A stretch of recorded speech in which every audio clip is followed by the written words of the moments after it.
ठिकाणी तुम्ही बघताय, आपण योजना बघतोय. ती योजना म्हणजे भाऊसाहेब फुंडकर फळबाग लागवड योजना, जी शेतकऱ्यांसाठी खूपच महत्त्वाची योजना आहे.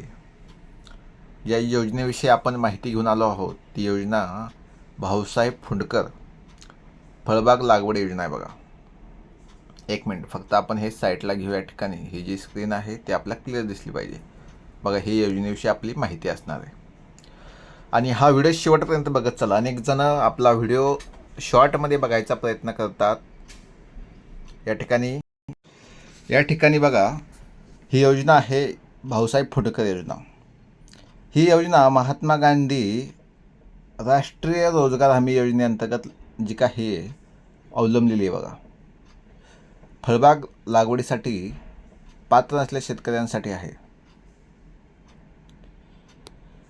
योजनेचं उद्दिष्ट काय आहे?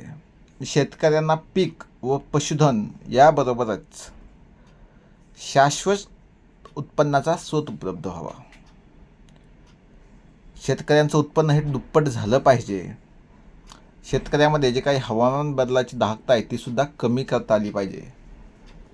तर यामध्ये जी समाविष्ट पिकं कोणती आहेत, कोणत्या प्रकारे तुम्ही फळाचं उत्पन्न या ठिकाणी घेऊ शकता, त्याची एखादी आपण लिस्ट बघू. बघा, पहिला फळ आहे आंबा. आंब्याचं सुद्धा तुम्ही या ठिकाणी पीक या ठिकाणी घेऊ शकता. डाळिंबाचं घेऊ शकता, काजू, पेरू, सीताफळाचं सुद्धा आहे. बघा, विशेष म्हणजे सीताफळ.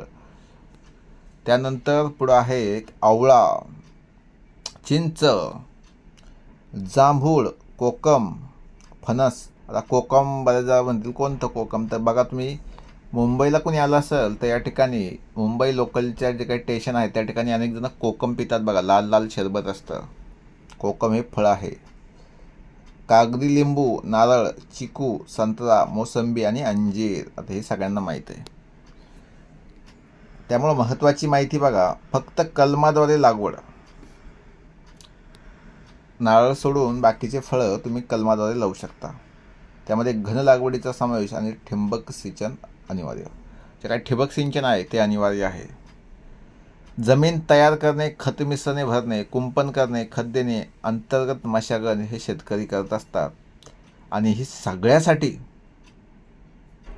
म्हणजे कशासाठी शासनाची मदत, तर खड्डे खोदण्यासाठी, जी कलम आहे ती रोप करायची, त्यांची लागवड करायची, त्यांची नांग्या भरणं, ठिबक सिंचन करणं, पीक संरक्षण म्हणजे पिकामध्ये संरक्षण म्हणजे सगळ्या गोष्टी आल्या. या सगळ्यांना संरक्षण कोण देणार? शासन. कमवून. तर या योजनेअंतर्गत तुम्ही अप्लाय केल्यानंतर जर हे लागू केलं तर शासन तुम्हाला मदत करणार आहे. तर अटी व शर्ती. हा लाभ केवळ एखाद्या कमिटीला भेटणार नाही, तो वैयक्तिक शेतकऱ्यांसाठी आहे. वैयक्तिक शेतकऱ्यानं त्याच्या नावानं तो फॉर्म भरायचा आहे, जे खाली मी तुम्हाला लिंक देईल. त्या लिंकवर जाऊन बघा, किमान जमीन ही 20 गुंठे स्वतःच्या नावावर असणं महत्त्वाचं आहे. त्यासाठी प्रूफ म्हणून 7/12 ही तितकाच महत्त्वाचा आहे. आणि संयुक्त खातेदार जर असेल तर सगळ्या खातेदारांचं संमतीपत्र आवश्यक आहे, कारण त्यांनाही ही गोष्ट मान्य पाहिजे.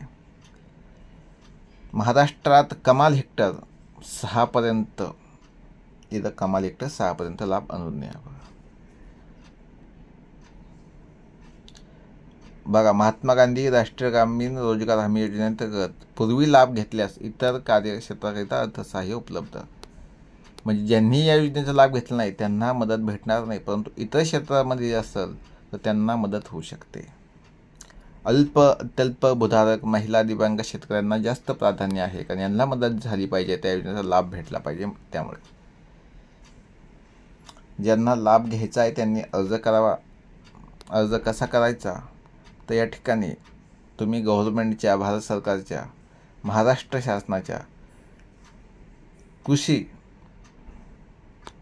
जे काही विभाग आहे त्याच्यावर जाऊ शकता, किंवा तुमच्या तहसील ऑफिसला तुम्ही जाऊन तहसीलदारांची भेट घेऊ शकता, किंवा याच्यावरही उपाय म्हणून तुमच्या गावातील जे काही सेतू कार्यालय आहे त्या सेतू कार्यालयामध्ये जाऊन त्यांना सांगू शकता की मला फॉर्म भरायचा आहे आणि त्यामुळे मला काय डॉक्युमेंट लागतात. ती डॉक्युमेंट नॉर्मल आहे, जे मी सांगितले तेच आहेत. अटी शर्ती पण मी सांगितल्यात, वेगळं काहीच करायची आवश्यकता नाही. डॉक्युमेंट ते जमा करायचे, ऑनलाईन फॉर्म तुम्हाला गावात घरबसल्या भरता येईल. आणि इथून पुढे कोणतीही माहिती पाहिजे असेल तर नक्कीच कमेंट करा. जय हिंद, जय महाराष्ट्र.